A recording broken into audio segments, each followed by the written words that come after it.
Joshua 1. After the death of Moses, the servant of the Lord spoke to Joshua, son of Nun, Moses' assistant, saying, My servant Moses is dead. Now proceed to cross the Jordan, you and all this people, into the land that I am giving to them, to the Israelites. Every place that the sole of your foot will tread upon, I have given to you, as I promised to Moses.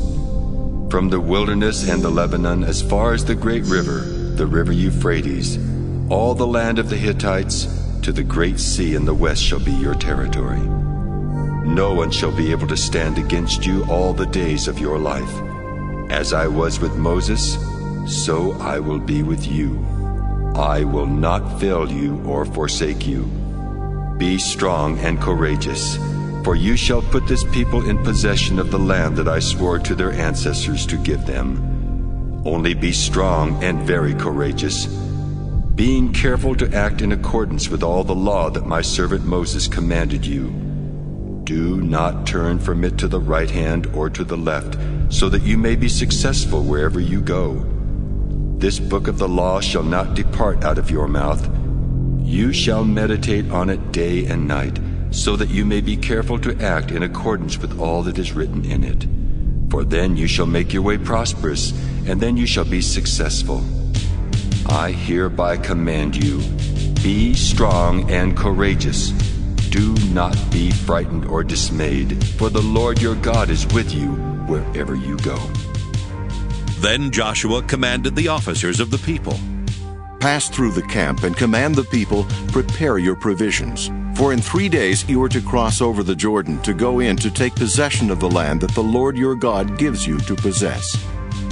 To the Reubenites, the Gadites, and the half-tribe of Manasseh, Joshua said, Remember the word that Moses, the servant of the Lord, commanded you, saying, The Lord your God is providing you a place of rest, and will give you this land. Your wives, your little ones, and your livestock shall remain in the land that Moses gave you beyond the Jordan. But all the warriors among you shall cross over armed before your kindred, and shall help them, until the Lord gives rest to your kindred as well as to you, and they too take possession of the land that the Lord your God is giving them. Then you shall return to your own land and take possession of it, the land that Moses, the servant of the Lord, gave you beyond the Jordan to the east. They answered Joshua, All that you have commanded us we will do, and wherever you send us we will go. Just as we obeyed Moses in all things, so we will obey you. Only may the Lord your God be with you as he was with Moses. Whoever rebels against your orders and disobeys your words, whatever you command, shall be put to death. Only be strong and courageous. Joshua 2. Then Joshua, son of Nun, sent 2 men secretly from Shittim as spies, saying, Go, view the land, especially Jericho. So they went and entered the house of a prostitute, whose name was Rahab, and spent the night there. The king of Jericho was told, Some Israelites have come here tonight to search out the land. Then the king of Jericho sent orders to Rahab, Bring out the men who have come to you, who entered your house, for they have come only to search out the whole land. But the woman took the 2 men and hid them. Then she said, True, the men came to me, but I do not know where they came from. And when it was time to close the gate at dark, the men went out. Where the men went, I do not know. Pursue them quickly, for you can overtake them. She had, however, brought them up to the roof and hidden them with the stalks of flax that she had laid out on the roof. So the men pursued them on the way to the Jordan as far as the fords. As soon as the pursuers had gone out, the gate was shut. Before they went to sleep, she came up to them on the roof and said to the men, I know that the Lord has given you the land, and that dread of you has fallen on us, and that all the inhabitants of the land melt in fear before you. For we have heard how the Lord dried up the water of the Red Sea before you when you came out of Egypt, and what you did to the 2 kings of the Amorites that were beyond the Jordan, to Sihon and Og, whom you utterly destroyed. As soon as we heard it, our hearts melted, and there was no courage left in any of us because of you. The Lord your God is indeed God in heaven above and on earth below. Now then, since I have dealt kindly with you, swear to me by the Lord that you, in turn, will deal kindly with my family. Give me a sign of good faith that you will spare my father and mother, my brothers and sisters, and all who belong to them, and deliver our lives from death." The men said to her, "Our life or yours. If you do not tell this business of ours, then we will deal kindly and faithfully with you when the Lord gives us the land." Then she let them down by a rope through the window, for her house was on the outer side of the city wall, and she resided within the wall itself. She said to them, "Go toward the hill country, so that the pursuers may not come upon you. Hide yourselves there 3 days until the pursuers have returned. Then afterward you may go your way." The men said to her, "We will be released from this oath that you have made us swear to you, if we invade the land and you do not tie this crimson cord in the window through which you let us down, and you do not gather into your house your father and mother, your brothers, and all your family. If any of you go out of the doors of your house into the street, they shall be responsible for their own death, and we shall be innocent. But if a hand is laid upon any who are with you in the house, we shall bear the responsibility for their death. But if you tell this business of ours, then we shall be released from this oath that you made us swear to you." She said, "According to your words, so be it." She sent them away, and they departed. Then she tied the crimson cord in the window. They departed and went into the hill country and stayed there 3 days until the pursuers returned. The pursuers had searched all along the way and found nothing. Then the 2 men came down again from the hill country. They crossed over, came to Joshua son of Nun, and told him all that had happened to them. They said to Joshua, "Truly, the Lord has given all the land into our hands. Moreover, all the inhabitants of the land melt in fear before us." Joshua 3. Early in the morning, Joshua rose and set out from Shittim with all the Israelites, and they came to the Jordan. They camped there before crossing over. At the end of 3 days, the officers went through the camp and commanded the people, "When you see the ark of the covenant of the Lord your God being carried by the Levitical priests, then you shall set out from your place, follow it, so that you may know the way you should go, for you have not passed this way before. Yet there shall be a space between you and it, a distance of about 2,000 cubits. Do not come any nearer to it." Then Joshua said to the people, "Sanctify yourselves, for tomorrow the Lord will do wonders among you." To the priests Joshua said, "Take up the Ark of the Covenant and pass on in front of the people." So they took up the Ark of the Covenant and went in front of the people. The Lord said to Joshua, "This day I will begin to exalt you in the sight of all Israel, so that they may know that I will be with you as I was with Moses. You are the one who shall command the priests who bear the Ark of the Covenant. When you come to the edge of the waters of the Jordan, you shall stand still in the Jordan." Joshua then said to the Israelites, "Draw near and hear the words of the Lord your God." Joshua said, "By this you shall know that among you is the living God, who without fail will drive out from before you the Canaanites, Hittites, Hivites, Perizzites, Girgashites, Amorites, and Jebusites. The ark of the covenant of the Lord of all the earth is going to pass before you into the Jordan. So now select 12 men from the tribes of Israel, 1 from each tribe. When the soles of the feet of the priests who bear the ark of the Lord of all the earth, rest in the waters of the waters of the Jordan flowing from above shall be cut off. They shall stand in a single heap." When the people set out from their tents to cross over the Jordan, the priests bearing the Ark of the Covenant were in front of the people. Now the Jordan overflows all its banks throughout the time of harvest.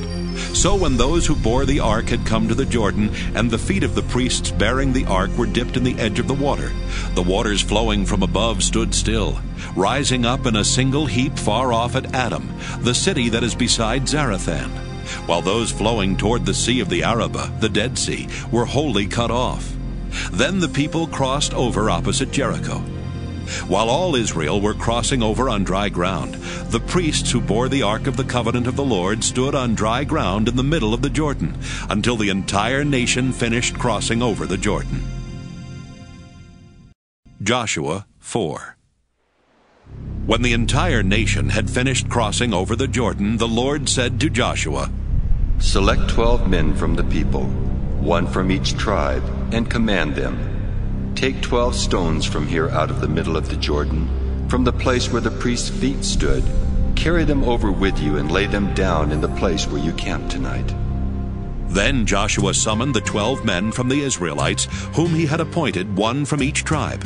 Joshua said to them, "Pass on before the ark of the Lord your God into the middle of the Jordan, and each of you take up a stone on his shoulder, one for each of the tribes of the Israelites, so that this may be a sign among you. When your children ask in time to come, 'What do those stones mean to you?' then you shall tell them that the waters of the Jordan were cut off in front of the ark of the covenant of the Lord. When it crossed over the Jordan, the waters of the Jordan were cut off. So these stones shall be to the Israelites a memorial forever." The Israelites did as Joshua commanded. They took up 12 stones out of the middle of the Jordan, according to the number of the tribes of the Israelites, as the Lord told Joshua, carried them over with them to the place where they camped, and laid them down there. Joshua set up 12 stones in the middle of the Jordan, in the place where the feet of the priests bearing the Ark of the Covenant had stood, and they are there to this day. The priests who bore the ark remained standing in the middle of the Jordan until everything was finished that the Lord commanded Joshua to tell the people, according to all that Moses had commanded Joshua. The people crossed over in haste. As soon as all the people had finished crossing over, the ark of the Lord and the priests crossed over in front of the people. The Reubenites, the Gadites, and the half-tribe of Manasseh crossed over armed before the Israelites as Moses had ordered them. About 40,000 armed for war crossed over before the Lord to the plains of Jericho for battle. On that day the Lord exalted Joshua in the sight of all Israel, and they stood in awe of him, as they had stood in awe of Moses all the days of his life. The Lord said to Joshua, "Command the priests who bear the Ark of the Covenant to come up out of the Jordan." Joshua therefore commanded the priests, "Come up out of the Jordan." When the priests bearing the Ark of the Covenant of the Lord came up from the middle of the Jordan, and the soles of the priests' feet touched dry ground, the waters of the Jordan returned to their place and overflowed all its banks as before. The people came up out of the Jordan on the 10th day of the first month, and they camped in Gilgal on the east border of Jericho. Those 12 stones which they had taken out of the Jordan, Joshua set up in Gilgal, saying to the Israelites, "When your children ask their parents in time to come, 'What do these stones mean?' then you shall let your children know, Israel crossed over the Jordan here on dry ground. For the Lord your God dried up the waters of the Jordan for you until you crossed over, as the Lord your God did to the Red Sea, which he dried up for us until we crossed over, so that all the peoples of the earth may know that the hand of the Lord is mighty, and so that you may fear the Lord your God forever." Joshua 5. When all the kings of the Amorites beyond the Jordan to the west, and all the kings of the Canaanites by the sea, heard that the Lord had dried up the waters of the Jordan for the Israelites until they had crossed over, their hearts melted, and there was no longer any spirit in them, because of the Israelites. At that time the Lord said to Joshua, "Make flint knives and circumcise the Israelites a second time." So Joshua made flint knives and circumcised the Israelites at Gibeath-Haaraloth. This is the reason why Joshua circumcised them. All the males of the people who came out of Egypt, all the warriors, had died during the journey through the wilderness after they had come out of Egypt. Although all the people who came out had been circumcised, yet all the people born on the journey through the wilderness after they had come out of Egypt had not been circumcised. For the Israelites traveled 40 years in the wilderness, until all the nation, the warriors who came out of Egypt, perished, not having listened to the voice of the Lord. To them the Lord swore that he would not let them see the land that he had sworn to their ancestors to give us, a land flowing with milk and honey. So it was their children, whom he raised up in their place, that Joshua circumcised. For they were uncircumcised because they had not been circumcised on the way. When the circumcising of all the nation was done, they remained in their places in the camp until they were healed. The Lord said to Joshua, "Today I have rolled away from you the disgrace of Egypt." And so that place is called Gilgal to this day. While the Israelites were camped in Gilgal, they kept the Passover in the evening on the 14th day of the month in the plains of Jericho. On the day after the Passover, on that very day, they ate the produce of the land, unleavened cakes and parched grain. The manna ceased on the day they ate the produce of the land, and the Israelites no longer had manna. They ate the crops of the land of Canaan that year. Once, when Joshua was by Jericho, he looked up and saw a man standing before him with a drawn sword in his hand. Joshua went to him and said to him, "Are you one of us or one of our adversaries?" He replied, "Neither, but as commander of the army of the Lord I have now come." And Joshua fell on his face to the earth and worshipped, and he said to him, "What do you command your servant, my lord?" The commander of the army of the Lord said to Joshua, "Remove the sandals from your feet, for the place where you stand is holy." And Joshua did so. Joshua 6. Now Jericho was shut up inside and out because of the Israelites. No one came out and no one went in. The Lord said to Joshua, "See, I have handed Jericho over to you, along with its king and soldiers. You shall march around the city, all the warriors circling the city once.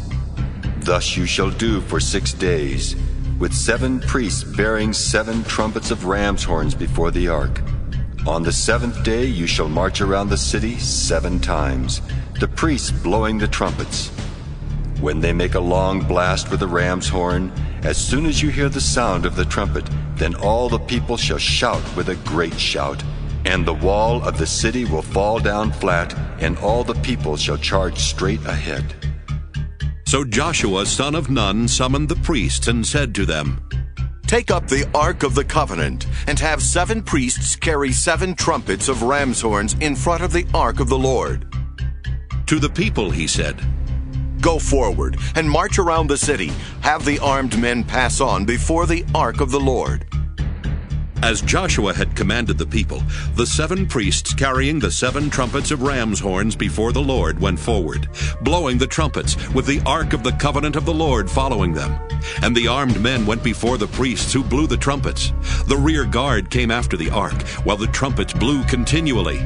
To the people Joshua gave this command, "You shall not shout or let your voice be heard, nor shall you utter a word until the day I tell you to shout. Then you shall shout." So the ark of the Lord went around the city, circling it once. And they came into the camp and spent the night in the camp.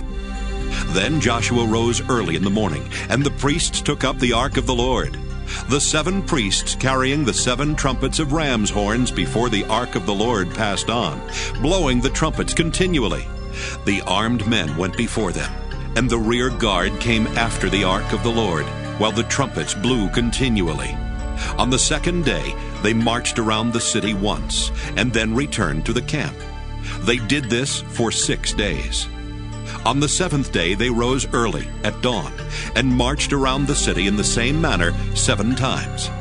It was only on that day that they marched around the city 7 times. And at the 7th time, when the priests had blown the trumpets, Joshua said to the people, "Shout, for the Lord has given you the city. The city and all that is in it shall be devoted to the Lord for destruction. Only Rahab the prostitute and all who are with her in her house shall live, because she hid the messengers we sent. As for you, keep away from the things devoted to destruction, so as not to covet and take any of the devoted things and make the camp of Israel an object for destruction, bringing trouble upon it. But all silver and gold and vessels of bronze and iron are sacred to the Lord. They shall go into the treasury of the Lord." So the people shouted, and the trumpets were blown. As soon as the people heard the sound of the trumpets, they raised a great shout, and the wall fell down flat. So the people charged straight ahead into the city and captured it. Then they devoted to destruction by the edge of the sword all in the city, both men and women, young and old, oxen, sheep, and donkeys. Joshua said to the 2 men who had spied out the land, "Go into the prostitute's house, and bring the woman out of it and all who belong to her, as you swore to her." So the young men who had been spies went in and brought Rahab out, along with her father, her mother, her brothers, and all who belonged to her. They brought all her kindred out, and set them outside the camp of Israel. They burned down the city and everything in it. Only the silver and gold, and the vessels of bronze and iron they put into the treasury of the house of the Lord. But Rahab the prostitute, with her family and all who belonged to her, Joshua spared. Her family has lived in Israel ever since, for she hid the messengers whom Joshua sent to spy out Jericho. Joshua then pronounced this oath, saying, Cursed before the Lord be anyone who tries to build this city, this Jericho. At the cost of his firstborn he shall lay its foundation, and at the cost of his youngest he shall set up its gates. So the Lord was with Joshua, and his fame was in all the land. Joshua 7. But the Israelites broke faith in regard to the devoted things. Achan, son of Carmi, son of Zabdi, son of Zerah, of the tribe of Judah, took some of the devoted things, and the anger of the Lord burned against the Israelites. Joshua sent men from Jericho to Ai, which is near Bethaven, east of Bethel, and said to them, Go up and spy out the land. And the men went up and spied out Ai. Then they returned to Joshua and said to him, Not all the people need to go up. About 2,000 or 3,000 men should go up and attack Ai. Since there are so few, do not make the whole people toil up there. So about 3,000 of the people went up there, and they fled before the men of Ai. The men of Ai killed about 36 of them, chasing them from outside the gate as far as Shebarim, and killing them on the slope. The hearts of the people melted and turned to water. Then Joshua tore his clothes and fell to the ground on his face before the ark of the Lord until the evening, he and the elders of Israel, and they put dust on their heads. Joshua said, Lord God, why have you brought this people across the Jordan at all to hand us over to the Amorites so as to destroy us? Would that we had been content to settle beyond the Jordan. Lord, what can I say now that Israel has turned their backs to their enemies? The Canaanites and all the inhabitants of the land will hear of it and surround us and cut off our name from the earth. Then what will you do for your great name? The Lord said to Joshua, Stand up. Why have you fallen upon your face? Israel has sinned. They have transgressed my covenant that I imposed on them. They have taken some of the devoted things. They have stolen. They have acted deceitfully, and they have put them among their own belongings. Therefore the Israelites are unable to stand before their enemies. They turn their backs to their enemies because they have become a thing devoted for destruction themselves. I will be with you no more unless you destroy the devoted things from among you. Proceed to sanctify the people and say, Sanctify yourselves for tomorrow. For thus says the Lord, the God of Israel, there are devoted things among you, O Israel. You will be unable to stand before your enemies until you take away the devoted things from among you. In the morning, therefore, you shall come forward tribe by tribe. The tribe that the Lord takes shall come near by clans. The clan that the Lord takes shall come near by households. And the household that the Lord takes shall come near one by one. And the one who is taken as having the devoted things shall be burned with fire, together with all that he has, for having transgressed the covenant of the Lord, and for having done an outrageous thing in Israel. So Joshua rose early in the morning, and brought Israel near tribe by tribe, and the tribe of Judah was taken. He brought near the clans of Judah, and the clan of the Zerahites was taken. And he brought near the clan of the Zerahites, family by family, and Zabdi was taken. And he brought near his household one by one, and Achan, son of Carmi, son of Zabdi, son of Zerah, of the tribe of Judah, was taken. Then Joshua said to Achan, My son, give glory to the Lord God of Israel, and make confession to him. Tell me now what you have done. Do not hide it from me. And Achan answered Joshua, It is true. I am the one who sinned against the Lord God of Israel. This is what I did. When I saw among the spoil a beautiful mantle from Shinar, and 200 shekels of silver, and a bar of gold weighing 50 shekels, then I coveted them and took them. They now lie hidden in the ground inside my tent, with the silver underneath. So Joshua sent messengers, and they ran to the tent, and there it was hidden in his tent with the silver underneath. They took them out of the tent and brought them to Joshua and all the Israelites, and they spread them out before the Lord. Then Joshua and all Israel with him took Achan son of Zerah with the silver, the mantle, and the bar of gold, with his sons and daughters, with his oxen, donkeys, and sheep, and his tent and all that he had, and they brought them up to the valley of Achor.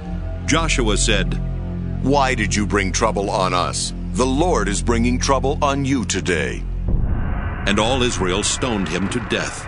They burned them with fire, cast stones on them, and raised over him a great heap of stones that remains to this day. Then the Lord turned from his burning anger. Therefore that place to this day is called the Valley of Achor. Joshua 8. Then the Lord said to Joshua, "Do not fear or be dismayed. Take all the fighting men with you and go up now to Ai. See, I have handed over to you the king of Ai with his people, his city, and his land. You shall do to Ai and its king as you did to Jericho and its king. Only its spoil and its livestock you may take as booty for yourselves. Set an ambush against the city behind it." So Joshua and all the fighting men set out to go up against Ai. Joshua chose 30,000 warriors and sent them out by night with the command, "You shall lie in ambush against the city behind it. Do not go very far from the city, but all of you stay alert. I and all the people who are with me will approach the city. When they come out against us as before, we shall flee from them. They will come out after us until we have drawn them away from the city. For they will say, 'They are fleeing from us as before.' While we flee from them, you shall rise up from the ambush and seize the city, for the Lord your God will give it into your hand. And when you have taken the city, you shall set the city on fire, doing as the Lord has ordered. See, I have commanded you."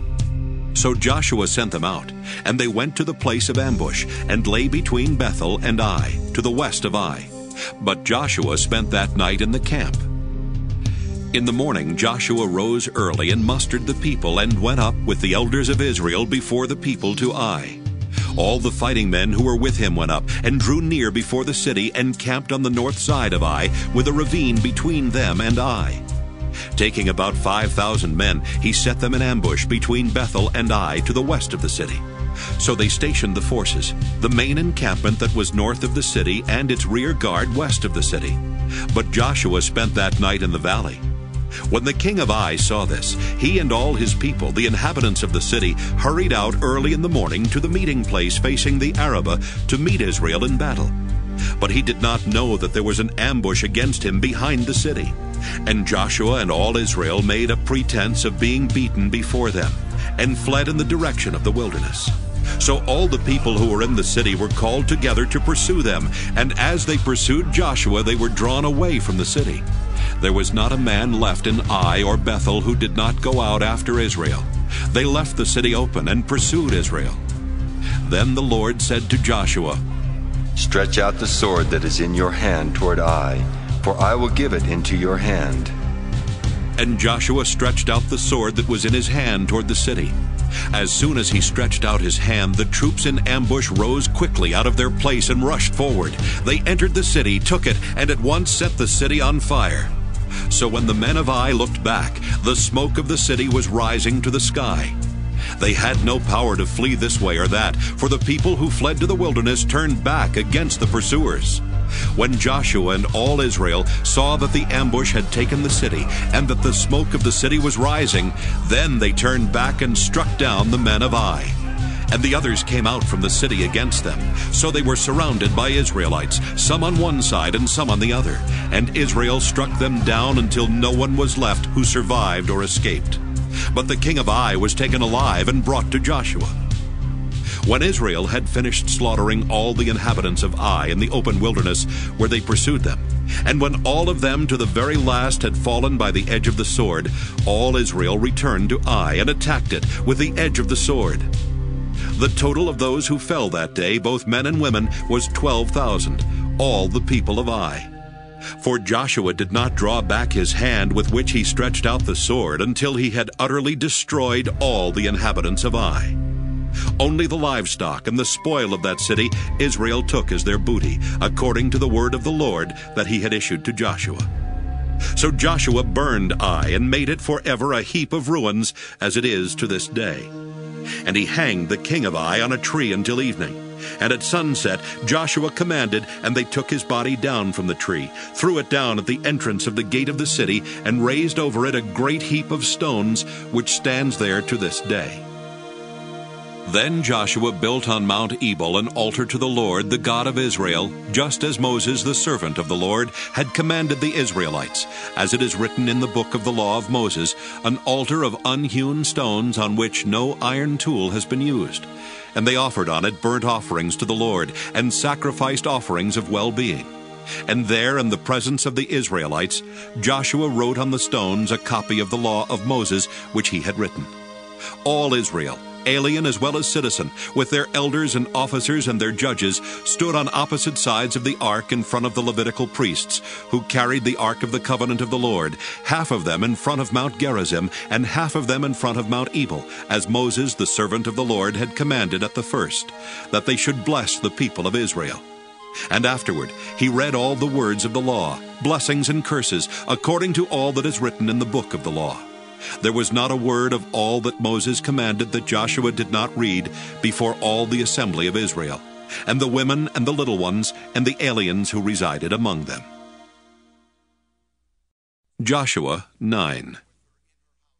Now when all the kings who were beyond the Jordan in the hill country and in the lowland all along the coast of the great sea toward Lebanon, the Hittites, the Amorites, the Canaanites, the Perizzites, the Hivites, and the Jebusites heard of this, they gathered together with one accord to fight Joshua and Israel. But when the inhabitants of Gibeon heard what Joshua had done to Jericho and to Ai, they on their part acted with cunning. They went and prepared provisions, and took worn-out sacks for their donkeys, and wineskins, worn out and torn and mended, with worn-out patched sandals on their feet, and worn-out clothes, and all their provisions were dry and moldy. They went to Joshua in the camp at Gilgal, and said to him and to the Israelites, "We have come from a far country, so now make a treaty with us." But the Israelites said to the Hivites, "Perhaps you live among us. Then how can we make a treaty with you?" They said to Joshua, "We are your servants." And Joshua said to them, "Who are you, and where did you come from?" They said to him, "Your servants have come from a very far country, because of the name of the Lord your God. For we have heard a report of him, of all that he did in Egypt, and of all that he did to the 2 kings of the Amorites who were beyond the Jordan, King Sihon of Heshbon, and King Og of Bashan, who lived in Ashtaroth. So our elders and all the inhabitants of our country said to us, 'Take provisions in your hand for the journey. Go to meet them and say to them, We are your servants. Come now, make a treaty with us. Here is our bread. It was still warm when we took it from our houses as our food for the journey, on the day we set out to come to you. But now, see, it is dry and moldy. These wineskins were new when we filled them, and see, they are burst. And these garments and sandals of ours are worn out from the very long journey.'" So the leaders partook of their provisions and did not ask direction from the Lord. And Joshua made peace with them, guaranteeing their lives by a treaty. And the leaders of the congregation swore an oath to them. But when 3 days had passed, after they had made a treaty with them, they heard that they were their neighbors and were living among them. So the Israelites set out and reached their cities on the 3rd day. Now their cities were Gibeon, Kephirah, Beeroth, and Kiriath-Jearim. But the Israelites did not attack them, because the leaders of the congregation had sworn to them by the Lord, the God of Israel. Then all the congregation murmured against the leaders, but all the leaders said to all the congregation, "We have sworn to them by the Lord, the God of Israel, and now we must not touch them. This is what we will do to them. We will let them live, so that wrath may not come upon us, because of the oath that we swore to them." The leaders said to them, "Let them live." So they became hewers of wood and drawers of water for all the congregation, as the leaders had decided concerning them. Joshua summoned them and said to them, "Why did you deceive us, saying, 'We are very far from you,' while in fact you are living among us? Now therefore you are cursed, and some of you shall always be slaves, hewers of wood and drawers of water for the house of my God. They answered Joshua, Because it was told to your servants for a certainty that the Lord your God had commanded his servant Moses to give you all the land and to destroy all the inhabitants of the land before you. So we were in great fear for our lives because of you and did this thing. And now we are in your hand. Do as it seems good and right in your sight to do to us. This is what he did for them. He saved them from the Israelites, and they did not kill them. But on that day Joshua made them hewers of wood and drawers of water for the congregation and for the altar of the Lord, to continue to this day in the place that he should choose. Joshua 10. When King Adoni-Zedek of Jerusalem heard how Joshua had taken Ai and had utterly destroyed it, doing to Ai and its king as he had done to Jericho and its king, and how the inhabitants of Gibeon had made peace with Israel and were among them, he became greatly frightened, because Gibeon was a large city, like one of the royal cities, and was larger than Ai, and all its men were warriors. So King Adoni-Zedek of Jerusalem sent a message to King Hoham of Hebron, to King Piram of Jarmuth, to King Japhiah of Lachish, and to King Deber of Eglon, saying, Come up and help me, and let us attack Gibeon, for it has made peace with Joshua and with the Israelites. Then the 5 kings of the Amorites, the king of Jerusalem, the king of Hebron, the king of Jarmuth, the king of Lachish, and the king of Eglon, gathered their forces and went up with all their armies and camped against Gibeon and made war against it. And the Gibeonites sent to Joshua at the camp in Gilgal, saying, Do not abandon your servants. Come up to us quickly and save us and help us, for all the kings of the Amorites who live in the hill country are gathered against us. So Joshua went up from Gilgal, he and all the fighting force with him, all the mighty warriors. The Lord said to Joshua, Do not fear them, for I have handed them over to you. Not one of them shall stand before you. So Joshua came upon them suddenly, having marched up all night from Gilgal. And the Lord threw them into a panic before Israel, who inflicted a great slaughter on them at Gibeon, chased them by the way of the ascent of Beth-horon, and struck them down as far as Azekah and Makkedah. As they fled before Israel, while they were going down the slope of Beth-horon, the Lord threw down huge stones from heaven on them as far as Azekah, and they died. There were more who died because of the hailstones than the Israelites killed with the sword. On the day when the Lord gave the Amorites over to the Israelites, Joshua spoke to the Lord, and he said in the sight of Israel, Sun, stand still at Gibeon, and moon in the valley of Ajalon. And the sun stood still, and the moon stopped, until the nation took vengeance on their enemies. Is this not written in the book of Jasher? The sun stopped in mid-heaven and did not hurry to set for about a whole day. There has been no day like it before or since, when the Lord heeded a human voice, for the Lord fought for Israel. Then Joshua returned, and all Israel with him, to the camp at Gilgal. Meanwhile, these 5 kings fled and hid themselves in the cave at Makkedah, and it was told Joshua, The 5 kings have been found, hidden in the cave at Makkedah.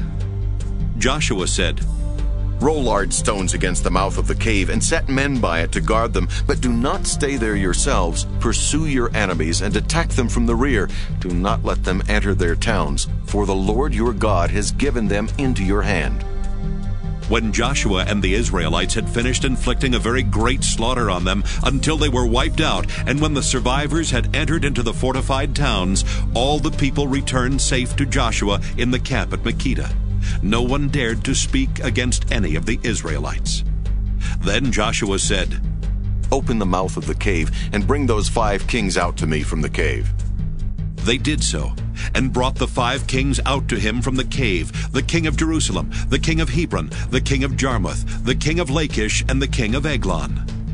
When they brought the kings out to Joshua, Joshua summoned all the Israelites and said to the chiefs of the warriors who had gone with him, Come near, put your feet on the necks of these kings.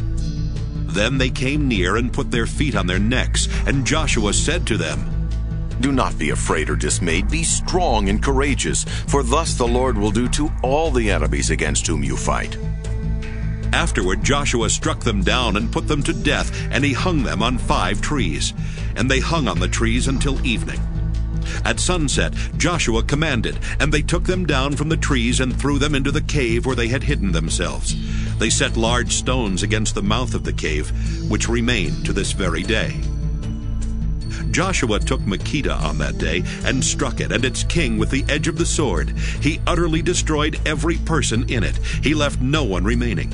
And he did to the king of Makkedah as he had done to the king of Jericho. Then Joshua passed on from Makkedah and all Israel with him to Libnah and fought against Libnah. The Lord gave it also and its king into the hand of Israel, and he struck it with the edge of the sword and every person in it. He left no one remaining in it, and he did to its king as he had done to the king of Jericho. Next, Joshua passed on from Libnah and all Israel with him to Lachish, and laid siege to it and assaulted it. The Lord gave Lachish into the hand of Israel, and he took it on the 2nd day, and struck it with the edge of the sword and every person in it, as he had done to Libnah. Then King Horam of Gezer came up to help Lachish, and Joshua struck him and his people, leaving him no survivors. From Lachish, Joshua passed on with all Israel to Eglon, and they laid siege to it and assaulted it. And they took it that day and struck it with the edge of the sword, and every person in it he utterly destroyed that day, as he had done to Lachish. Then Joshua went up with all Israel from Eglon to Hebron. They assaulted it, and took it, and struck it with the edge of the sword, and its king, and its towns, and every person in it. He left no one remaining, just as he had done to Eglon, and utterly destroyed it with every person in it. Then Joshua, with all Israel, turned back to Debir, and assaulted it, and he took it with its king, and all its towns. They struck them with the edge of the sword, and utterly destroyed every person in it. He left no one remaining, just as he had done to Hebron, and as he had done to Libnah and its king, so he did to Debir and its king. So Joshua defeated the whole land, the hill country and the Negev, and the lowland and the slopes, and all their kings. He left no one remaining, but utterly destroyed all that breathed, as the Lord God of Israel commanded. And Joshua defeated them from Kadesh Barnea to Gaza, and all the country of Goshen as far as Gibeon. Joshua took all these kings and their land at one time, because the Lord God of Israel fought for Israel. Then Joshua returned, and all Israel with him, to the camp at Gilgal. Joshua 11. When King Jabin of Hazor heard of this, he sent to King Jobab of Madon, to the king of Shimron, to the king of Akshaph, and to the kings who were in the northern hill country, and in the Arabah south of Kinneroth, and in the lowland, and in Naphoth Dor on the west, to the Canaanites in the east and the west, the Amorites, the Hittites, the Perizzites, and the Jebusites in the hill country, and the Hivites under Hermon in the land of Mizpah. They came out with all their troops, a great army, in number like the sand on the seashore, with very many horses and chariots. All these kings joined their forces and came and camped together at the waters of Merom to fight with Israel. And the Lord said to Joshua, "Do not be afraid of them, for tomorrow at this time I will hand over all of them slain to Israel. You shall hamstring their horses and burn their chariots with fire." So Joshua came suddenly upon them with all his fighting force by the waters of Merom, and fell upon them. And the Lord handed them over to Israel, who attacked them and chased them as far as Great Sidon and Mizrephoth Maim, and eastward as far as the valley of Mizpah. They struck them down until they had left no one remaining. And Joshua did to them as the Lord commanded him. He hamstrung their horses and burned their chariots with fire. Joshua turned back at that time and took Hazor and struck its king down with the sword. Before that time Hazor was the head of all those kingdoms. And they put to the sword all who were in it, utterly destroying them. There was no one left who breathed, and he burned Hazor with fire. And all the towns of those kings and all their kings Joshua took, and struck them with the edge of the sword, utterly destroying them, as Moses the servant of the Lord had commanded. But Israel burned none of the towns that stood on mounds except Hazor, which Joshua did burn. All the spoils of these towns and the livestock the Israelites took for their booty. But all the people they struck down with the edge of the sword until they had destroyed them, and they did not leave any who breathed. As the Lord had commanded his servant Moses, so Moses commanded Joshua, and so Joshua did. He left nothing undone of all that the Lord had commanded Moses. So Joshua took all that land, the hill country and all the Negev, and all the land of Goshen, and the lowland, and the Arabah, and the hill country of Israel and its lowland, from Mount Halak, which rises toward Seir, as far as Baal-gad in the valley of Lebanon below Mount Hermon. He took all their kings, struck them down, and put them to death. Joshua made war a long time with all those kings. There was not a town that made peace with the Israelites except the Hivites, the inhabitants of Gibeon. All were taken in battle. For it was the Lord's doing to harden their hearts, so that they would come against Israel in battle, in order that they might be utterly destroyed, and might receive no mercy, but be exterminated, just as the Lord had commanded Moses. At that time Joshua came and wiped out the Anakim from the hill country, from Hebron, from Debir, from Anab, and from all the hill country of Judah, and from all the hill country of Israel. Joshua utterly destroyed them with their towns. None of the Anakim was left in the land of the Israelites. Some remained only in Gaza, in Gath, and in Ashdod. So Joshua took the whole land according to all that the Lord had spoken to Moses. And Joshua gave it for an inheritance to Israel, according to their tribal allotments. And the land had rest from war. Joshua 12. Now these are the kings of the land, whom the Israelites defeated, whose land they occupied beyond the Jordan toward the east. From the Wadi Arnon to Mount Hermon, with all the Arabah eastward, King Sihon of the Amorites, who lived in Heshbon, and ruled from Aroer, which is on the edge of Wadi Arnon, and from the middle of the valley as far as the river Jabbok, the boundary of the Ammonites, that is half of Gilead, and the Arabah to the sea of Kinneroth eastward, and in the direction of Beth Jeshimoth to the sea of Arabah, the Dead Sea, southward to the foot of the slopes of Pisgah, and King Og of Bashan, one of the last of the Rephaim, who lived at Ashtaroth and at Edrei, and ruled over Mount Hermon and Salakah and all Bashan to the boundary of the Geshurites and the Maacathites, and over half of Gilead to the boundary of King Sihon of Heshbon.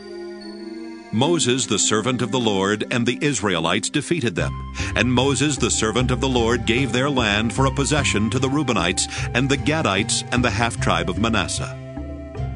The following are the kings of the land whom Joshua and the Israelites defeated on the west side of the Jordan, from Baal-gad in the valley of Lebanon to Mount Halak, that rises toward Seir.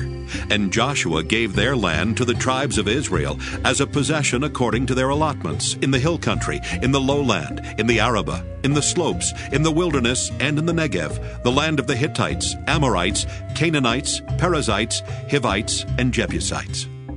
The king of Jericho, 1. The king of Ai, which is next to Bethel, 1.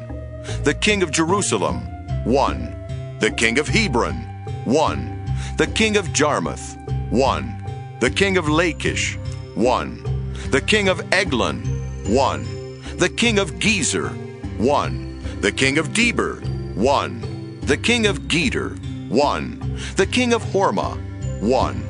The king of Arad, 1. The king of Libnah, 1. The king of Adullam, 1. The king of Makkedah, 1. The king of Bethel, 1. The king of Tepuah, 1. The king of Hepher, 1. The king of Aphek, 1. The king of Lasharon, 1. The king of Madon, 1. The king of Hazor, 1. The king of Shemron-Meron, 1. The king of Akshaph, 1. The king of Taanach, 1. The king of Megiddo, 1. The king of Kedesh, 1.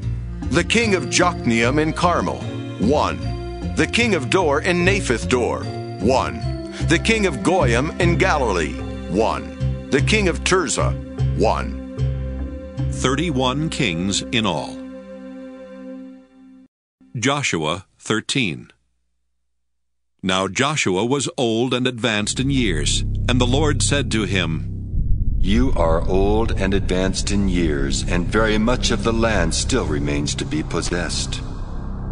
This is the land that still remains, all the regions of the Philistines, and all those of the Geshurites, from the Shihor, which is east of Egypt, northward to the boundary of Ekron. It is reckoned as Canaanite. There are 5 rulers of the Philistines, those of Gaza, Ashdod, Ashkelon, Gath, and Ekron, and those of the Avim in the south, and all the land of the Canaanites, and Mearah that belongs to the Sidonians, to Aphek, to the boundary of the Amorites, and the land of the Gebalites, and all Lebanon toward the east from Baal-Gad, below Mount Hermon, to Lebo-Hamath, all the inhabitants of the hill country from Lebanon to Misrephoth-Maim, even all the Sidonians. I will myself drive them out before the Israelites. Only allot the land to Israel for an inheritance as I have commanded you. Now therefore divide this land for an inheritance to the 9 tribes and the half-tribe of Manasseh.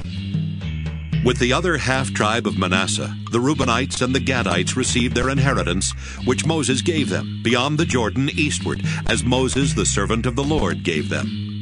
From Aroer, which is on the edge of the Wadi Arnon, and the town that is in the middle of the valley, and all the tableland from Meribah as far as Dibon, and all the cities of King Sihon of the Amorites, who reigned in Heshbon as far as the boundary of the Ammonites, and Gilead in the region of the Geshurites and Maacathites, and all Mount Hermon, and all Bashan to Salecah, all the kingdom of Og in Bashan, who reigned in Ashtaroth and in Edrei. He alone was left of the survivors of the Rephaim. These Moses had defeated and driven out. Yet the Israelites did not drive out the Geshurites or the Maacathites, but Geshur and Maacath live within Israel to this day. To the tribe of Levi alone Moses gave no inheritance. The offerings by fire to the Lord God of Israel are their inheritance, as he said to them. Moses gave an inheritance to the tribe of the Reubenites according to their clans.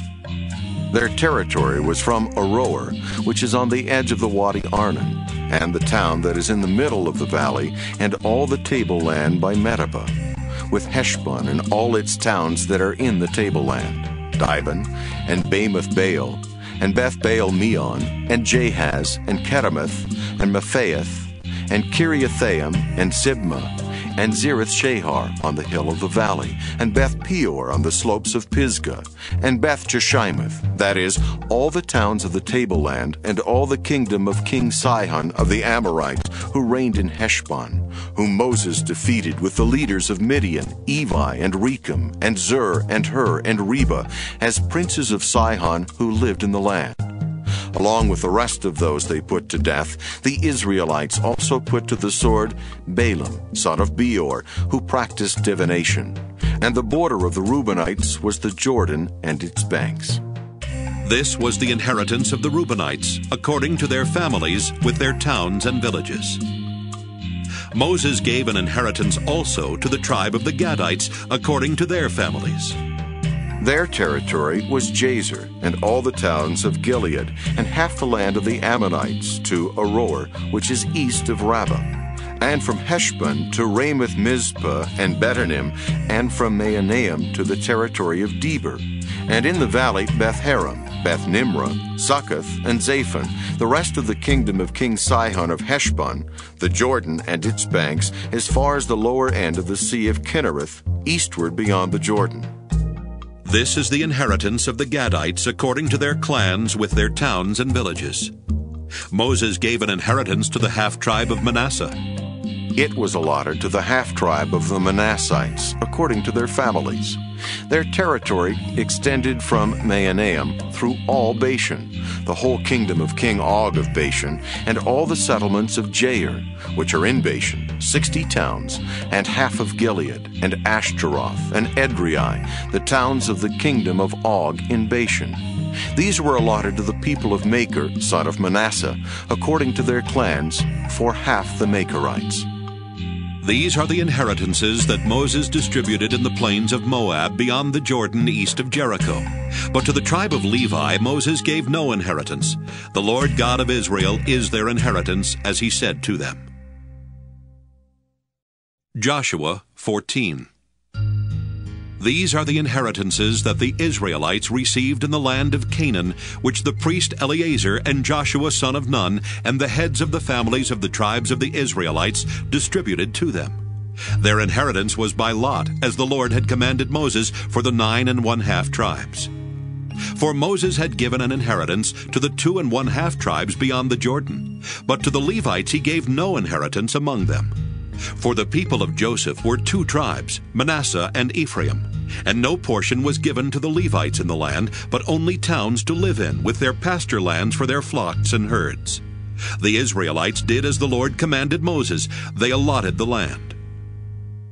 Then the people of Judah came to Joshua at Gilgal, and Caleb son of Jephunneh the Kenizzite said to him, "You know what the Lord said to Moses the man of God in Kadesh Barnea concerning you and me. I was 40 years old when Moses, the servant of the Lord, sent me from Kadesh Barnea to spy out the land, and I brought him an honest report. But my companions who went up with me made the heart of the people melt. Yet I wholeheartedly followed the Lord my God. And Moses swore on that day, saying, Surely the land on which your foot has trodden shall be an inheritance for you and your children forever, because you have wholeheartedly followed the Lord my God. And now, as you see, the Lord has kept me alive, as he said, these 45 years since the time that the Lord spoke this word to Moses, while Israel was journeying through the wilderness. And here I am today, 85 years old. I am still as strong today as I was on the day that Moses sent me. My strength now is as my strength was then for war and for going and coming. So now give me this hill country of which the Lord spoke on that day. For you heard on that day how the Anakim were there with great fortified cities. It may be that the Lord will be with me, and I shall drive them out, as the Lord said." Then Joshua blessed him, and gave Hebron to Caleb son of Jephunneh for an inheritance. So Hebron became the inheritance of Caleb son of Jephunneh the Kenizzite to this day, because he wholeheartedly followed the Lord, the God of Israel. Now the name of Hebron formerly was Kiriath Arba. This Arba was the greatest man among the Anakim, and the land had rest from war. Joshua 15. The lot for the tribe of the people of Judah, according to their families, reached southward to the boundary of Edom, to the wilderness of Zin at the farthest south. And their south boundary ran from the end of the Dead Sea, from the bay that faces southward. It goes out southward of the ascent of Akrabim, passes along to Zin, and goes up south of Kadesh Barnea, along by Hezron, up to Adar, makes a turn to Karka, passes along to Asmon, goes out by the Wadi of Egypt, and comes to its end at the sea. This shall be your south boundary. And the east boundary is the Dead Sea to the mouth of the Jordan. And the boundary on the north side runs from the bay of the sea at the mouth of the Jordan, and the boundary goes up to Beth Hoglah, and passes along north of Beth Araba, and the boundary goes up to the stone of Bohan, Reuben's son. And the boundary goes up to Deber from the valley of Achor, and so northward, turning toward Gilgal, which is opposite the ascent of Adullam, which is on the south side of the valley. And the boundary passes along to the waters of En-Shemesh and ends at En-Rogel. Then the boundary goes up by the valley of the son of Hinnom at the southern slope of the Jebusites, that is Jerusalem. And the boundary goes up to the top of the mountain that lies over against the valley of Hinnom on the west, at the northern end of the valley of Rephaim. Then the boundary extends from the top of the mountain to the spring of the waters of Nephtoah, and from there to the towns of Mount Ephraim. Then the boundary bends around to Baalah, that is Kiriath Jearim, and the boundary circles west of Baalah to Mount Seir, passes along to the northern slope of Mount Jearim, that is Kesalon, and goes down to Beth Shemesh, and passes along by Timnah. The boundary goes out to the slope of the hill north of Akron. Then the boundary bends around to Shikharon, and passes along to Mount Baalah, and goes out to Jabneel. Then the boundary comes to an end of the sea. And the west boundary was the Mediterranean with its coast. This is the boundary surrounding the people of Judah according to their families. According to the commandment of the Lord to Joshua, he gave to Caleb son of Jephunneh a portion among the people of Judah, Kiriath Arba, that is Hebron. Arba was the father of Anak. And Caleb drove out from there the 3 sons of Anak, Sheshai, Ahiman, and Talmai, the descendants of Anak. From there he went up against the inhabitants of Debir. Now the name of Debir formerly was Kiriath Sepher. And Caleb said, Whoever attacks Kiriath Sepher and takes it, to him I will give my daughter Axa as wife. Othniel, son of Kenaz, the brother of Caleb, took it, and he gave him his daughter Axa as wife. When she came to him, she urged him to ask her father for a field. As she dismounted from her donkey, Caleb said to her, What do you wish? She said to him, Give me a present. Since you have set me in the land of the Negev, give me springs of water as well. So Caleb gave her the upper springs and the lower springs. This is the inheritance of the tribe of the people of Judah according to their families.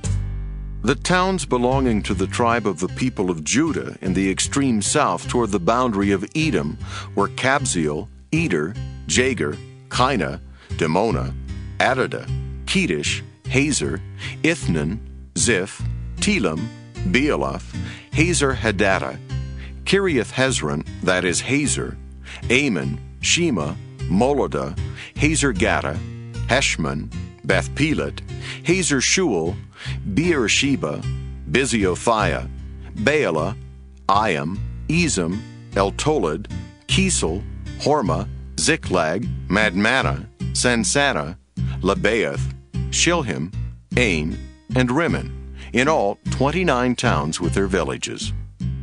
And in the lowland, Eshtaol, Zorah, Ashna, Zanoah, En-Ganim, Tapua, Enam, Jarmuth, Adullam, Soko, Hazekah, Shearaim, Adathaim, Gedera, Gederathaim, 14 towns with their villages. Zenon, Hadashah, Migdal-Gad, Dillon, Mizpah, Joktheel, Lachish, Bozkath, Eglon, Caban, Lamam, Kitlish, Gederath, Beth Dagon, Naamah, and Makkedah, 16 towns with their villages. Libnah, Ether, Ashan, Ifta, Ashna, Nezib, Keilah, Akzib, and Marisha, 9 towns with their villages. Ekron with its dependencies and its villages, from Ekron to the sea, all that were near Ashdod with their villages. Ashdod, its towns and its villages. Gaza, its towns and its villages, to the Wadi of Egypt and the great sea with its coast. And in the hill country, Shamer, Jatter, Soko, Dana, Kiriath-Sanah, that is Debir, Anab, Eshtemoh, Anim, Goshen, Holon, and Gilo, 11 towns with their villages.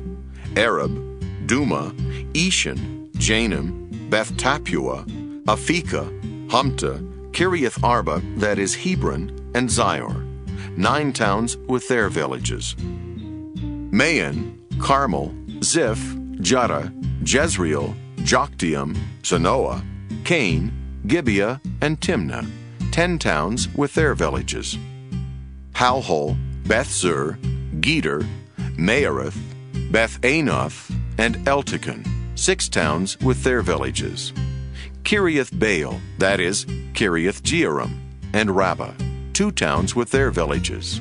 In the wilderness, Beth-Arabah, Middin, Sekekah, Nibshan, the city of salt, and En-Gedi, 6 towns with their villages. But the people of Judah could not drive out the Jebusites, the inhabitants of Jerusalem. So the Jebusites live with the people of Judah in Jerusalem to this day. Joshua 16. The allotment of the Josephites went from the Jordan by Jericho, east of the waters of Jericho, into the wilderness, going up from Jericho into the hill country to Bethel.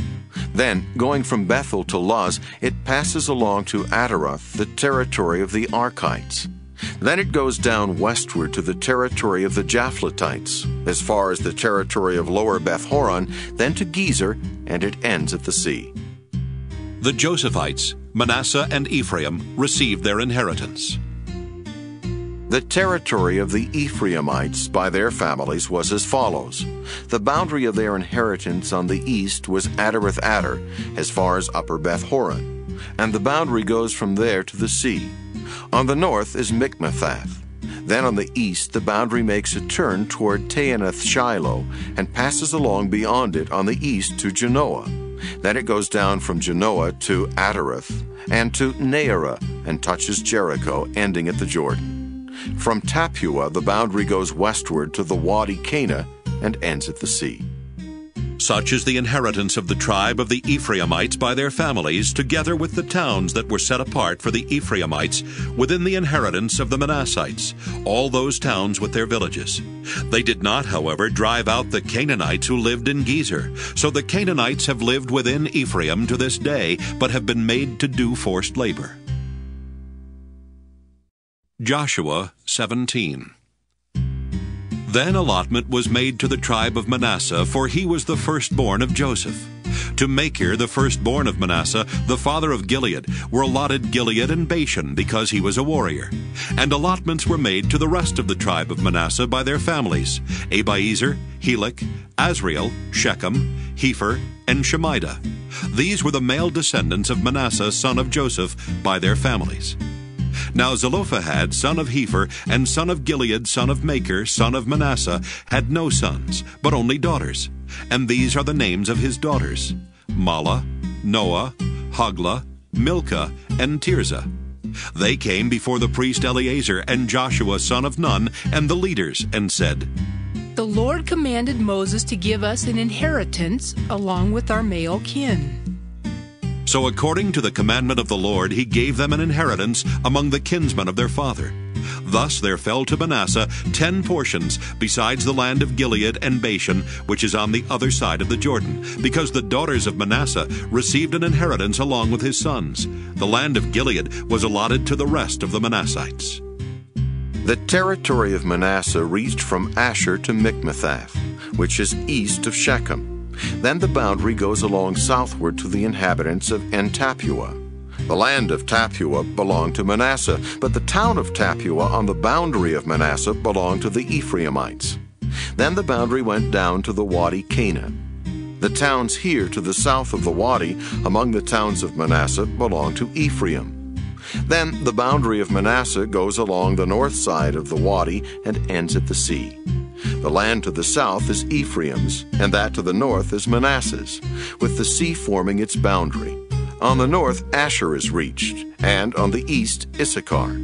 Within Issachar and Asher, Manasseh had Beth-shean and its villages, Ibleam and its villages, the inhabitants of Dor and its villages, the inhabitants of Endor and its villages, the inhabitants of Taanach and its villages, and the inhabitants of Megiddo and its villages. The third is Naphath.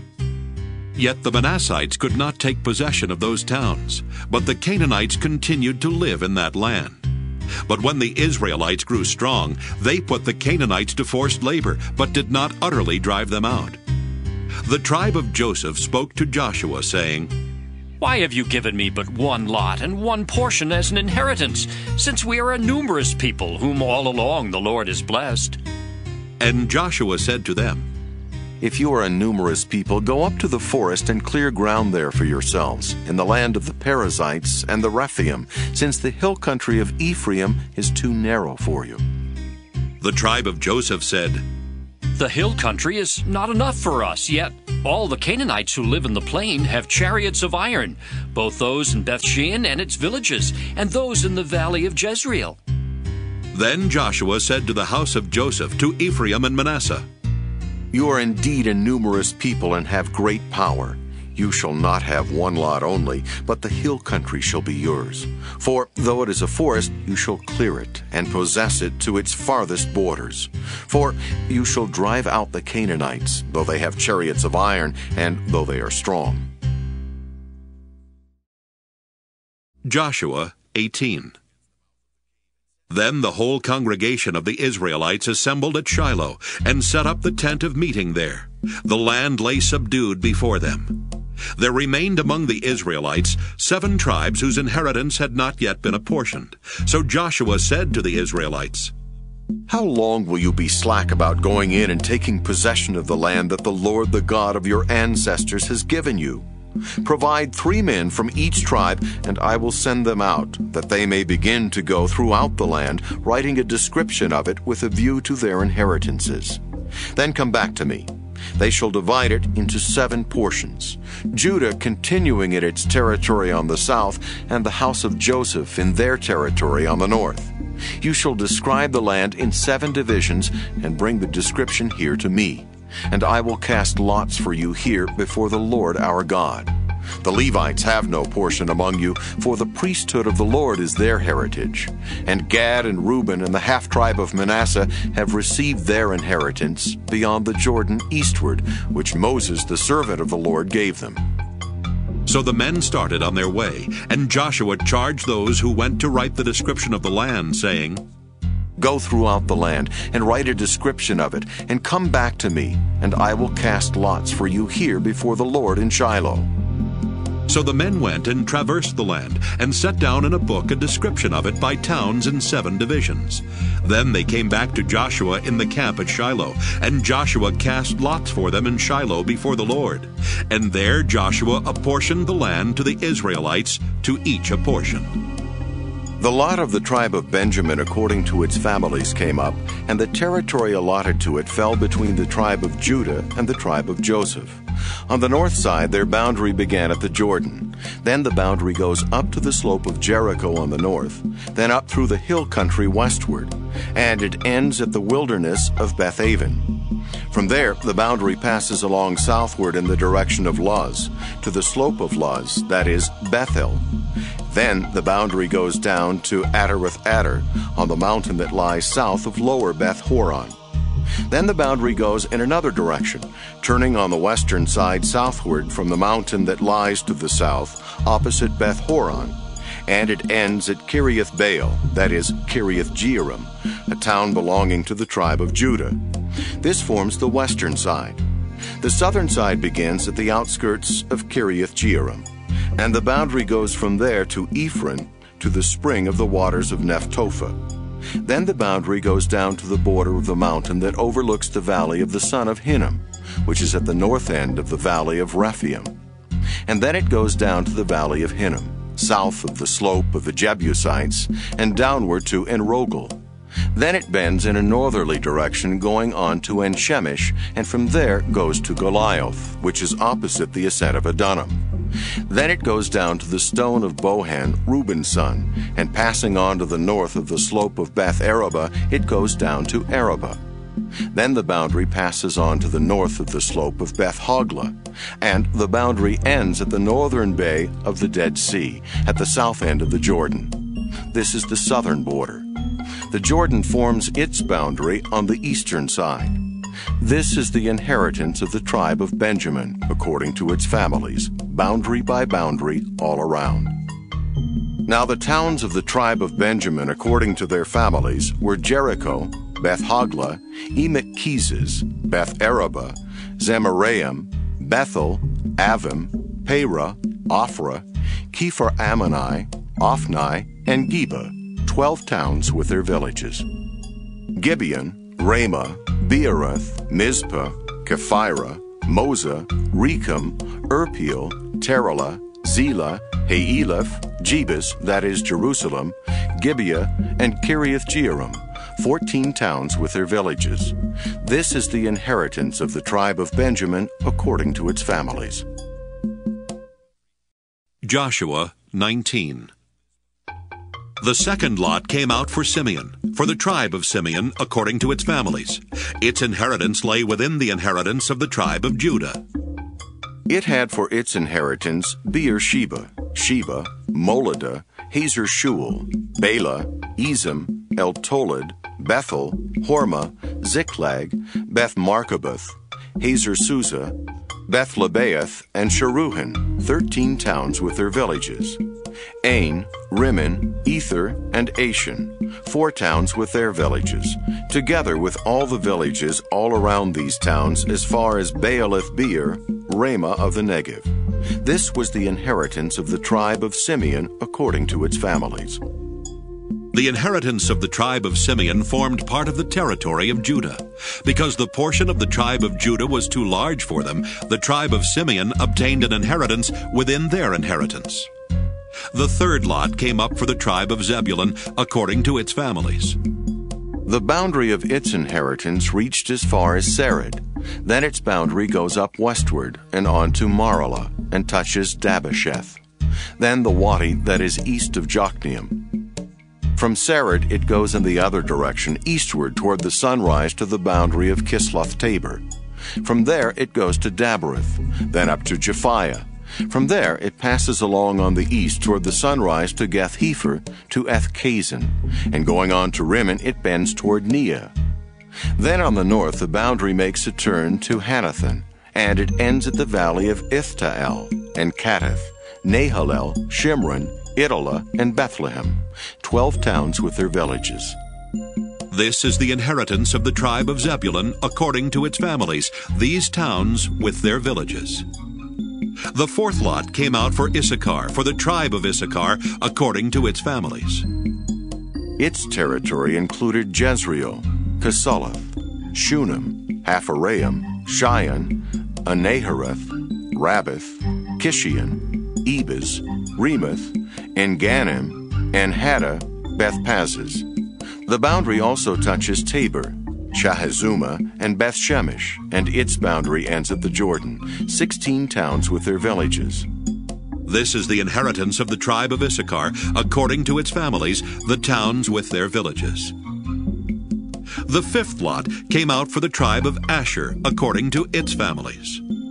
Its boundary included Helkath, Halai, Beaton, Akshaph, Alamelech, Amid, and Mishal. On the west, it touches Carmel and Shiber-Libnath. Then it turns eastward, goes to Beth-Dagon, and touches Zebulun and the valley of Ithtael, northward to Beth-Emek and the Isle. Then it continues in the north to Cabul, Ebron, Rehob, Hammon, Cana, as far as Sidon the Great. Then the boundary turns to Ramah, reaching to the fortified city of Tyre. Then the boundary turns to Hosa, and it ends at the sea. Mahalab, Akzib, Ummah, Aphik, and Rehob, 22 towns with their villages. This is the inheritance of the tribe of Asher according to its families, these towns with their villages. The sixth lot came out for the tribe of Naphtali, for the tribe of Naphtali according to its families. And its boundary ran from Heleph, from the oak and Zaananim and Adami-Nekeb and Jabneel as far as Lacham, and it ended at the Jordan. Then the boundary turns westward to Aznoth Tabor, and goes from there to Hukkok, touching Zebulun at the south, and Asher on the west, and Judah on the east at the Jordan. The fortified towns are Ziddim, Zur, Hamath, Rakkath, Kinnereth, Adamah, Ramah, Hazor, Kedesh, Edrei, and Hazor, Iron, Migdalel, Horem, Beth-Anath, and Beth-Shemesh, 19 towns with their villages. This is the inheritance of the tribe of Naphtali according to its families, the towns with their villages. The seventh lot came out for the tribe of Dan according to its families. The territory of its inheritance included Zorah, Eshtaol, Shemesh, Shealaban, Ajalon, Ithla, Elon, Timnah, Ekron, Eltekah, Gibbethon, Baalath, Jehud, Beni-Berak, Gath-Rimmon, Mejarkon, and Rakkon at the border opposite Joppa. When the territory of the Danites was lost to them, the Danites went up and fought against Leshem, and after capturing it and putting it to the sword, they took possession of it and settled in it, calling Leshem Dan after their ancestor Dan. This is the inheritance of the tribe of Dan, according to their families, these towns with their villages. When they had finished distributing the several territories of the land as inheritances, the Israelites gave an inheritance among them to Joshua son of Nun. By command of the Lord, they gave him the town that he asked for, Timnath-Serah, in the hill country of Ephraim. He rebuilt the town and settled in it. These are the inheritances that the priest Eleazar and Joshua son of Nun and the heads of the families of the tribes of the Israelites distributed by lot at Shiloh before the Lord, at the entrance of the tent of meeting. So they finished dividing the land. Joshua 20. Then the Lord spoke to Joshua, saying, Say to the Israelites, appoint the cities of refuge of which I spoke to you through Moses, so that anyone who kills a person without intent or by mistake may flee there. They shall be for you a refuge from the avenger of blood. The slayer shall flee to one of these cities, and shall stand at the entrance of the gate of the city, and explain the case to the elders of that city. Then the fugitive shall be taken into the city, and given a place, and shall remain with them. And if the avenger of blood is in pursuit, they shall not give up the slayer, because the neighbor was killed by mistake, there having been no enmity between them before. The slayer shall remain in that city until there is a trial before the congregation, until the death of the one who is high priest at the time. Then the slayer may return home to the town in which the deed was done. So they set apart Kedesh in Galilee in the hill country of Naphtali, and Shechem in the hill country of Ephraim, and Kiriath Arba, that is Hebron, in the hill country of Judah. And beyond the Jordan, east of Jericho, they appointed Bezer in the wilderness on the tableland, from the tribe of Reuben, and Ramoth in Gilead, from the tribe of Gad, and Golan and Bashan, from the tribe of Manasseh. These were the cities designated for all the Israelites and for the aliens residing among them, that anyone who killed a person without intent could flee there, so as not to die by the hand of the avenger of blood until there was a trial before the congregation. Joshua 21. Then the heads of the families of the Levites came to the priest Eleazar, and to Joshua son of Nun, and to the heads of the families of the tribes of the Israelites. They said to them at Shiloh in the land of Canaan, The Lord commanded through Moses that we will be given towns to live in, along with their pasture lands for our livestock. So by command of the Lord, the Israelites gave to the Levites the following towns and pasture lands out of their inheritance. The lot came out for the families of the Kohathites. So those Levites who were descendants of Aaron the priest received by lot 13 towns from the tribes of Judah, Simeon, and Benjamin. The rest of the Kohathites received by lot 10 towns from the families of the tribe of Ephraim, from the tribe of Dan, and the half-tribe of Manasseh. The Gershonites received by lot 13 towns from the families of the tribe of Issachar, from the tribe of Asher, from the tribe of Naphtali, and from the half-tribe of Manasseh in Bashan. The Merarites, according to their families, received 12 towns from the tribe of Reuben, the tribe of Gad, and the tribe of Zebulun. These towns and their pasture lands the Israelites gave by lot to the Levites, as the Lord had commanded through Moses. Out of the tribe of Judah and the tribe of Simeon, they gave the following towns mentioned by name, which went to the descendants of Aaron, one of the families of the Kohathites, who belonged to the Levites since the lot fell to them first. They gave them Kiriath Arba, Arba being the father of Anak, that is Hebron, in the hill country of Judah, along with the pasture lands around it. But the fields of the town and its villages had been given to Caleb, son of Jephunneh, as his holding. To the descendants of Aaron the priest, they gave Hebron, the city of refuge for the slayer, with its pasture lands, Libnah with its pasture lands, Jattir with its pasture lands, Eshtemoa with its pasture lands, Holon with its pasture lands, Deber with its pasture lands, Ain with its pasture lands, Juttah with its pasture lands, and Beth-Shemesh with its pasture lands. 9 towns out of these 2 tribes. Out of the tribe of Benjamin, Gibeon with its pasture lands, Geba with its pasture lands, Anathoth with its pasture lands, and Almon with its pasture lands, 4 towns. The towns of the descendants of Aaron, the priests, were 13 in all, with their pasture lands. As to the rest of the Kohathites, belonging to the Kohathite families of the Levites, the towns allotted to them were out of the tribe of Ephraim. To them were given Shechem, the city of refuge for the slayer, with its pasture lands in the hill country of Ephraim, Gezer with its pasture lands, Kibzaim with its pasture lands, and Beth-horon with its pasture lands, 4 towns. Out of the tribe of Dan, Eltekeh with its pasture lands, Gibbethon with its pasture lands, Ajalon with its pasture lands, Gath-Rimmon with its pasture lands, 4 towns. Out of the half-tribe of Manasseh, Taanach with its pasture lands, and Gath-Rimmon with its pasture lands, 2 towns. The towns of the families of the rest of the Kohathites were 10 in all, with their pasture lands. To the Gershonites, one of the families of the Levites, were given out of the half-tribe of Manasseh, Golan in Bashan with its pasture lands, the city of refuge for the slayer, and Beeshterah with its pasture lands, 2 towns. Out of the tribe of Issachar, Kishion with its pasture lands, Dabereth with its pasture lands, Jarmuth with its pasture lands, and Ganim with its pasture lands, 4 towns. Out of the tribe of Asher, Mishal with its pasture lands, Abdon with its pasture lands, Helkath with its pasture lands, and Rehob with its pasture lands, 4 towns. Out of the tribe of Naphtali, Kedesh in Galilee with its pasture lands, the city of refuge for the slayer, Hamath-dor with its pasture lands, and Kartan with its pasture lands, 3 towns. The towns of the several families of the Gershonites were in all 13, with their pasture lands.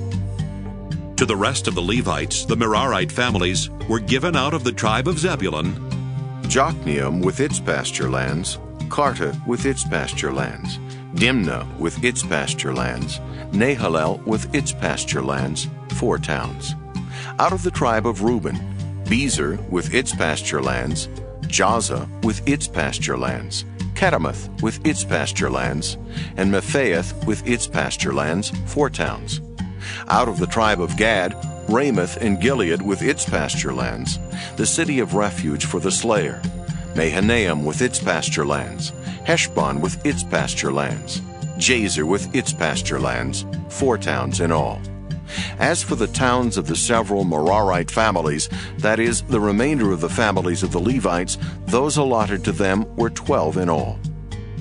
The towns of the Levites within the holdings of the Israelites were in all 48 towns with their pasture lands. Each of these towns had its pasture lands around it. So it was with all these towns. Thus the Lord gave to Israel all the land that he swore to their ancestors that he would give them. And having taken possession of it, they settled there. And the Lord gave them rest on every side, just as he had sworn to their ancestors. Not one of all their enemies had withstood them, for the Lord had given all their enemies into their hands. Not one of all the good promises that the Lord had made to the house of Israel had failed. All came to pass. Joshua 22. Then Joshua summoned the Reubenites, the Gadites, and the half-tribe of Manasseh, and said to them, You have observed all that Moses, the servant of the Lord, commanded you, and have obeyed me in all that I have commanded you. You have not forsaken your kindred these many days, down to this day, but have been careful to keep the charge of the Lord your God. And now the Lord your God has given rest to your kindred, as he promised them. Therefore, turn and go to your tents in the land where your possession lies, which Moses, the servant of the Lord, gave you on the other side of the Jordan. Take good care to observe the commandment and instruction that Moses, the servant of the Lord, commanded you, to love the Lord your God, to walk in all his ways, to keep his commandments, and to hold fast to him, and to serve him with all your heart and with all your soul. So Joshua blessed them and sent them away, and they went to their tents. Now to the one half of the tribe of Manasseh Moses had given a possession in Bashan, but to the other half Joshua had given a possession beside their fellow Israelites in the land west of the Jordan. And when Joshua sent them away to their tents and blessed them, he said to them, Go back to your tents with much wealth, and with very much livestock, with silver, gold, bronze, and iron, and with a great quantity of clothing. Divide the spoil of your enemies with your kindred.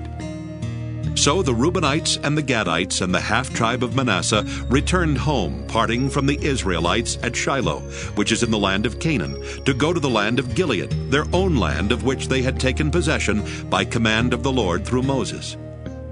When they came to the region near the Jordan that lies in the land of Canaan, the Reubenites and the Gadites and the half-tribe of Manasseh built there an altar by the Jordan, an altar of great size.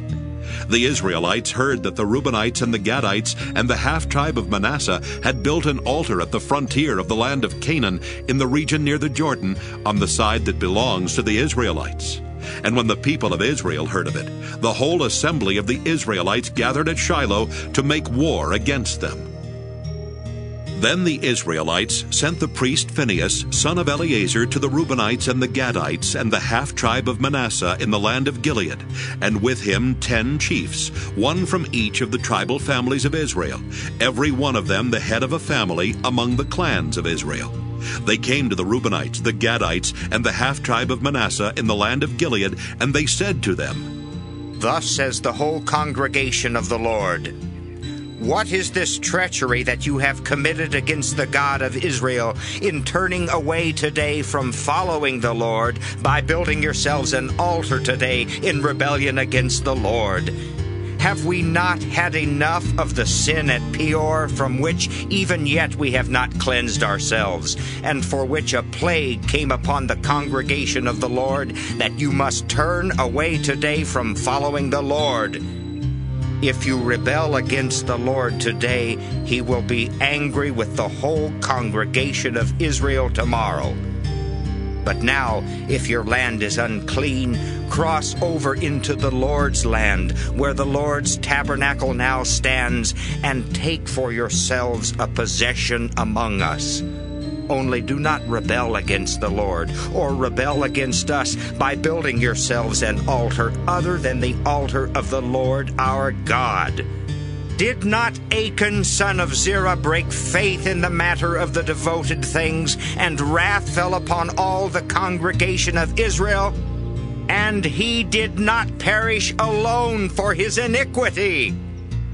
Then the Reubenites, the Gadites, and the half-tribe of Manasseh said in answer to the heads of the families of Israel, "The Lord, God of gods, the Lord, God of gods, he knows, and let Israel itself know. If it was in rebellion or in breach of faith toward the Lord, do not spare us today for building an altar to turn away from following the Lord. Or if we did so to offer burnt offerings, or grain offerings, or offerings of well-being on it, may the Lord himself take vengeance. No, we did it from fear that in time to come your children might say to our children, 'What have you to do with the Lord, the God of Israel? For the Lord has made the Jordan a boundary between us and you. You Reubenites and Gadites, you have no portion in the Lord.' So your children might make our children cease to worship the Lord. Therefore we said, 'Let us now build an altar, not for burnt offering nor for sacrifice, but to be a witness between us and you, and between the generations after us, that we do perform the service of the Lord in his presence with our burnt offerings and sacrifices and offerings of well-being, so that your children may never say to our children in time to come, "You have no portion in the Lord." And we thought, if this should be said to us or to our descendants in time to come, we could say, "Look at this copy of the altar of the Lord, which our ancestors made, not for burnt offerings, nor for sacrifice, but to be a witness between us and you. Far be it from us that we should rebel against the Lord, and turn away this day from following the Lord by building an altar for burnt offering, grain offering, or sacrifice, other than the altar of the Lord our God that stands before his tabernacle." When the priest Phinehas and the chiefs of the congregation, the heads of the families of Israel who were with him, heard the words that the Reubenites and the Gadites and the Manassites spoke, they were satisfied. The priest Phinehas, son of Eleazar, said to the Reubenites and the Gadites and the Manassites, "Today we know that the Lord is among us, because you have not committed this treachery against the Lord. Now you have saved the Israelites from the hand of the Lord." Then the priest Phinehas, son of Eleazar, and the chiefs returned from the Reubenites and the Gadites in the land of Gilead to the land of Canaan, to the Israelites, and brought back word to them. The report pleased the Israelites, and the Israelites blessed God and spoke no more of making war against them to destroy the land where the Reubenites and the Gadites were settled. The Reubenites and the Gadites called the altar Witness. For, said they, "It is a witness between us that the Lord is God." Joshua 23. A long time afterward, when the Lord had given rest to Israel from all their enemies all around, and Joshua was old and well advanced in years, Joshua summoned all Israel, their elders and heads, their judges and officers, and said to them, I am now old and well advanced in years, and you have seen all that the Lord your God has done to all these nations for your sake. For it is the Lord your God who has fought for you. I have allotted to you as an inheritance for your tribes those nations that remain, along with all the nations that I have already cut off, from the Jordan to the great sea in the west. The Lord your God will push them back before you and drive them out of your sight, and you shall possess their land, as the Lord your God promised you.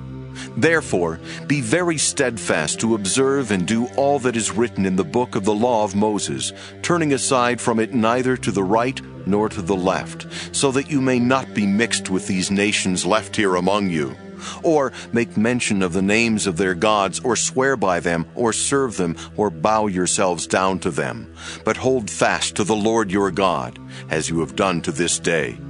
For the Lord has driven out before you great and strong nations, and as for you, no one has been able to withstand you to this day. One of you puts to flight 1,000, since it is the Lord your God who fights for you as he promised you. Be very careful, therefore, to love the Lord your God.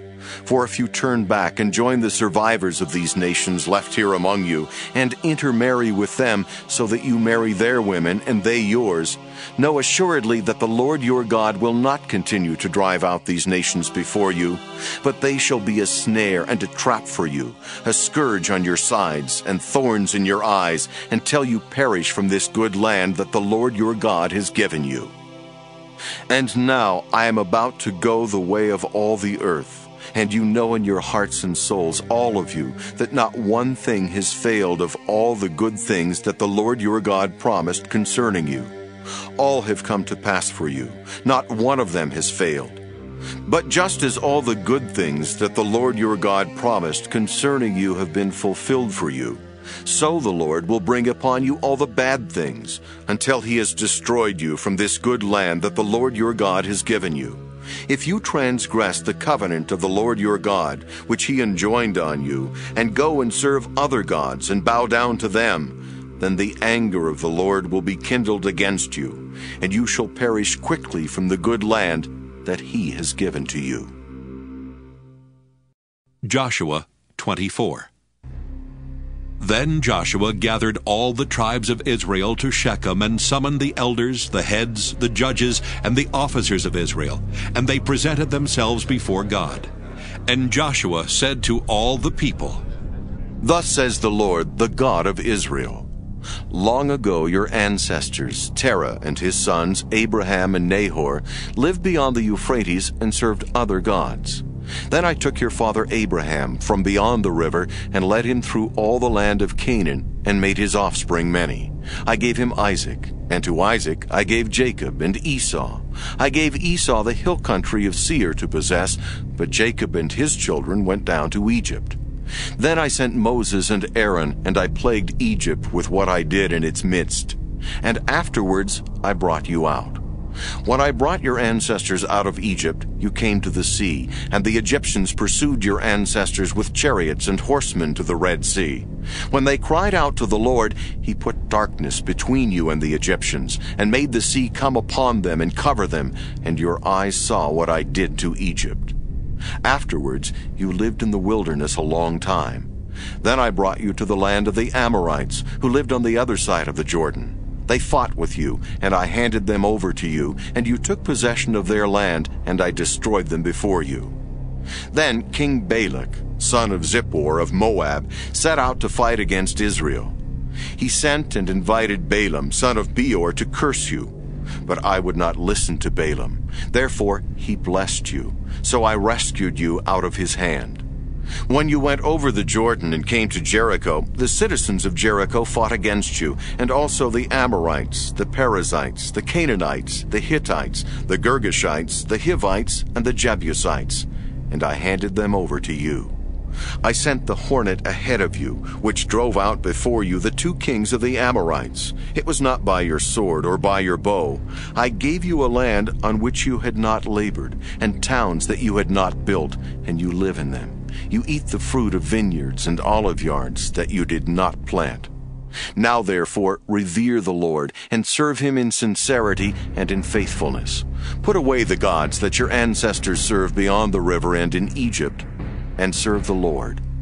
Now if you are unwilling to serve the Lord, choose this day whom you will serve, whether the gods your ancestors served in the region beyond the river, or the gods of the Amorites in whose land you are living.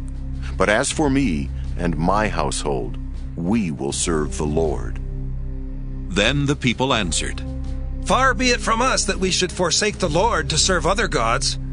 For it is the Lord our God who brought us and our ancestors up from the land of Egypt, out of the house of slavery, and who did those great signs in our sight. He protected us along all the way that we went, and among all the peoples through whom we passed. And the Lord drove out before us all the peoples, the Amorites who lived in the land. Therefore we also will serve the Lord, for he is our God." But Joshua said to the people, "You cannot serve the Lord, for he is a holy God. He is a jealous God. He will not forgive your transgressions or your sins. If you forsake the Lord and serve foreign gods, then he will turn and do you harm and consume you after having done you good." And the people said to Joshua, "No! We will serve the Lord!" Then Joshua said to the people, "You are witnesses against yourselves that you have chosen the Lord to serve him." And they said, "We are witnesses." He said, "Then put away the foreign gods that are among you, and incline your hearts to the Lord, the God of Israel." The people said to Joshua, "The Lord our God we will serve, and him we will obey." So Joshua made a covenant with the people that day, and made statutes and ordinances for them at Shechem. Joshua wrote these words in the book of the law of God, and he took a large stone and set it up there under the oak in the sanctuary of the Lord. Joshua said to all the people, "See, this stone shall be a witness against us, for it has heard all the words of the Lord that he spoke to us. Therefore it shall be a witness against you, if you deal falsely with your God." So Joshua sent the people away to their inheritances. After these things, Joshua, son of Nun, the servant of the Lord, died, being 110 years old. They buried him in his own inheritance at Timnath-Serah, which is in the hill country of Ephraim, north of Mount Gaash. Israel served the Lord all the days of Joshua, and all the days of the elders who outlived Joshua, and had known all the work that the Lord did for Israel. The bones of Joseph, which the Israelites had brought up from Egypt, were buried at Shechem, in the portion of ground that Jacob had bought from the children of Hamor, the father of Shechem, for 100 pieces of money. It became an inheritance of the descendants of Joseph. Eleazar, son of Aaron, died, and they buried him at Gibeah, the town of his son Phinehas, which had been given him in the hill country of Ephraim.